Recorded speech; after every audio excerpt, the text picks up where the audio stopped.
CEC members और delegate साथियों, हरियाणा विद्यालय अध्यापक संघ सबसे पहले जो प्रबंधक कमेटी है इस कार्यक्रम की, उसका बहुत बहुत धन्यवाद करते हैं कि उन्होंने इतना अच्छा प्रबंध किया, इतनी अच्छी व्यवस्था की रहने की, खाने की, और ये जो बाकी सारा प्रबंध है इसके लिए हरियाणा विद्यालय अध्यापक संघ बहुत बहुत धन्यवाद करता है। और कल तक का जो हमारा शेड्यूल रहा बहुत ही अनुशासित और समयबद्ध रहा, इसके लिए सभी को बहुत बहुत बधाई। और ये जो रिपोर्ट रखी गई है, हरियाणा विद्यालय अध्यापक संघ इसका पूरी तरह से समर्थन करता है। कुछ बिंदुओं को लेकर के कुछ सुझाव हैं, वो मैं आपके सामने रखता हूं। रिपोर्ट बहुत ही मेहनत से तैयार की गई है, को इसमें छुआ गया है और इस तरह से एक अच्छी रिपोर्ट, बहुत अच्छी रिपोर्ट जो है वो आपके सामने है, तैयार की गई है। हरियाणा के जो सुझाव हैं वो एक अंतर्राष्ट्रीय मुद्दों पे चर्चा की गई। पॉइंट नंबर 1.6 उसमें भूटान का जिक्र नहीं आया था, तो इसमें भूटान को भी जोड़ा जाना चाहिए था। इसके बाद पॉइंट 1.7 जहां अंतर्राष्ट्रीय परिदृश्य का जिक्र है, वहां पर जो प्रगतिशील विचारों की जहां सरकार बनी या सत्ता कायम हुई, वहां एक तरह से उन्होंने दक्षिण पंथ को मुंह नहीं लगाया, एक तरह से बिल्कुल एक निचले से निचले पायदान पे बिठा के रख दिया या फिर उसका कहीं जिक्र तक आने नहीं दिया। तो इसमें इस बात का जिक्र होना चाहिए था कि हमारे यहाँ अगर प्रगतिशील विचारों की कोई सरकार बनती है तो फिर जो आरएसएस के बारे में इसका जिक्र किया जाना चाहिए था कि उसके बारे में हम क्या सोचते हैं।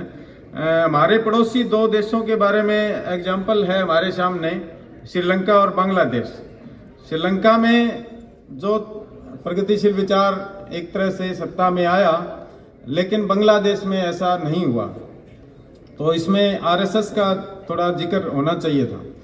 इसके बाद पॉइंट 2.4 इसमें जो आंकड़े बताए गए हैं इनका संदर्भ नहीं बताया गया कि किन और किस चीज के ये आंकड़े हैं और कहां से लिए गए, तो इसका संदर्भ भी बताया जाना चाहिए था। Point number 2.4। इसके बाद 3.8 में एसटीएफआई के जो नया भवन है एसटीएफआई का, उसके रख रखाव के लिए, सुचारू रूप से उसको चलाने के लिए, केयर टेकर के लिए हरियाणा विद्यालय अध्यापक संघ का सुझाव है कि एसटीएफआई की केंद्रीय पूल से एक पद सृजित होना चाहिए और वो रिटायर्ड पर्सन हो, जिससे उसका रख रखाव और उसका सुचारू रूप से चलाया जाना संभव हो सके। 3.10 जिन राज्यों में विशेष तौर पर मध्य भारत में, इसमें पॉइंट में जिक्र किया गया है कि कितने शिक्षक संगठन जो है वो एसटीएफआई से एफिलिएटेड हुए, तो इसमें इस बात की चर्चा नहीं की गई कि कुछ जो मध्य भारत के बड़े राज्य हैं, जैसे मध्य प्रदेश है, उत्तर प्रदेश है, गुजरात है, तो वहां के राज्यों के शिक्षक संगठनों से जो बातचीत का ब्यौरा क्या रहा, उसका भी थोड़ा जिक्र रिपोर्ट में होना चाहिए था, ताकि भविष्य में इससे कुछ सीखा जा सके। वायनाड के पीड़ितों की सहायता के लिए हरियाणा विद्यालय अध्यापक संघ ने मतलब ज्यादा कुछ कोई मदद नहीं कर पाया, और हम ये महसूस करते हैं कि हमें वायनाड के पीड़ितों के लिए जो फंड इकट्ठा किया गया था या जो सहायता राशि थी उसमें योगदान करना चाहिए था, और भविष्य में हम कोशिश करेंगे कि इस तरह की जो सहायता है वो आगे हम हरियाणा की तरफ से कर पाएं। इसके बाद 5.9 एसटीएफआई का अध्यापक परिवार मिलन कार्यक्रम जो था, उसमें भी हरियाणा विद्यालय अध्यापक संघ बहुत कम काम कर पाया इसके लिए हम थोड़ा खेद व्यक्त करते हैं और हमने ये अभी फैसला किया है कि भविष्य में इसको विशेष तौर पर अभियान चला करके इस कार्यक्रम को सफल बनाने की कोशिश करेंगे। 6.2 यहाँ पर जो राष्ट्रपति महोदया को हस्ताक्षर अभियान जो एनपीएस और एनईपी के खिलाफ चलाया गया था, उसमें लिखा गया है कि 7 लाख हस्ताक्षर करवाए गए और उसके बाद 7.1 में इसी बात का दोबारा जिक्र करते हुए वहां 10 लाख हस्ताक्षर का जिक्र है। तो इसे थोड़ा स्पष्ट किया जाए कि ये 7 लाख हस्ताक्षर करवाए गए या 10 लाख हस्ताक्षर करवाए गए, तो ये पॉइंट है। इसके बाद एसटीएफआई का जो बुलेटिन है, एसटीएफआई का बुलेटिन वो बंद नहीं होना चाहिए, किसी भी सूरत में बंद नहीं होना चाहिए, लेकिन जो फिलहाल आ रहा है वह एक तरह से रद्दी के समान है। तो इस बुलेटिन को थोड़ा और सारगर्भित किया जाए, इसमें शिक्षाविदों के लेख या फिर शिक्षा की बेहतरी के लिए जो लेख हैं उनको शामिल करके इसको थोड़ा और विस्तार दिया जाना चाहिए, इसको सारगर्भित होना चाहिए। इसके बाद एक दो सुझाव और है। एक प्रस्ताव जिसका नहीं लाया गया और बहुत महत्वपूर्ण प्रस्ताव है, बाकी सारे प्रस्तावों का हरियाणा विद्यालय अध्यापक संघ समर्थन करता है, पर अनियमित और अस्थायी और कच्चे अध्यापकों को पक्का करने और खाली पदों को भरने का प्रस्ताव रखा जाना चाहिए था हाउस में, और प्राथमिकता के तौर पर रखा जाना चाहिए था। बस एक पॉइंट सर, मणिपुर हिंसा का जिक्र कहीं नहीं हुआ और उसका जिक्र होना चाहिए था। तो थैंक यू वेरी मच, और आपने जो समय दिया हरियाणा को, हरियाणा विद्यालय अध्यापक संघ एक बार फिर से बधाई देता है। इनकलाब जिंदाबाद, एसटीएफआई जिंदाबाद। Rajasthan Congress 9th all India triennial conference की बहुत बहुत बधाई। मैं रिपोर्ट पे बात रखते हुए सबसे पहले एक संजीदा से पक्ष पे आना चाहती हूँ। विमेन इश्यूज को लेके ये 3.9 कॉलम है, महिला सब कमेटी। इसमें प्रेजेंट सिनेरियो में जब हम देखते हैं कि जो आर्थिक नीतियां हैं हमारे यहाँ, उनका सबसे ज्यादा असर महिलाओं पर है। टीचर्स में भी अगर देखा जाए तो फीमेल उससे बहुत ज्यादा प्रभावित है। पर इस रिपोर्ट में इसको कुछ एक शब्दों में समेट दिया गया है। विमेन को लेकर यहाँ मात्र 8 या 10 लाइन्स ही हैं। तो ये एक सुझाव के तौर पर हम दर्ज करवाना चाहते हैं कि इसको थोड़ा डिटेल में दिया जाता तो ज्यादा बेटर होता। साथ ही ये भी है कि संगठन में महिलाओं की भागीदारी को लेके एसटीएफआई है वो बहुत संजीदा दिखाई देती है। कल से हमने देखा भी है, सुना भी है और हॉल भी बता रहा है, पर वास्तविक स्थिति को रेखांकित नहीं किया गया है। तो हो सके तो ये ज्यादा बेटर होता कि इसमें जो प्रेजेंट में सिचुएशन है फीमेल को लेके, चाहे वो फील्ड में है या एसटीएफआई के मंच पे है, उसको और अच्छे से दिखाया जाने की जरूरत थी। साथ ही जो एसटीएफआई ने विमेन को लेके महिलाओं की भागीदारी को बढ़ाने के लिए जितने प्रयास किए हैं उनको भी दिखाने की जरूरत है, ताकि वो एक पॉजिटिव सेंस यहाँ प्रेजेंट करें।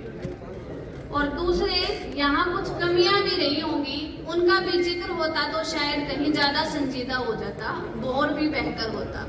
नाउ स्विच करते हैं फाइनेंस रिपोर्ट पे। फाइनेंस के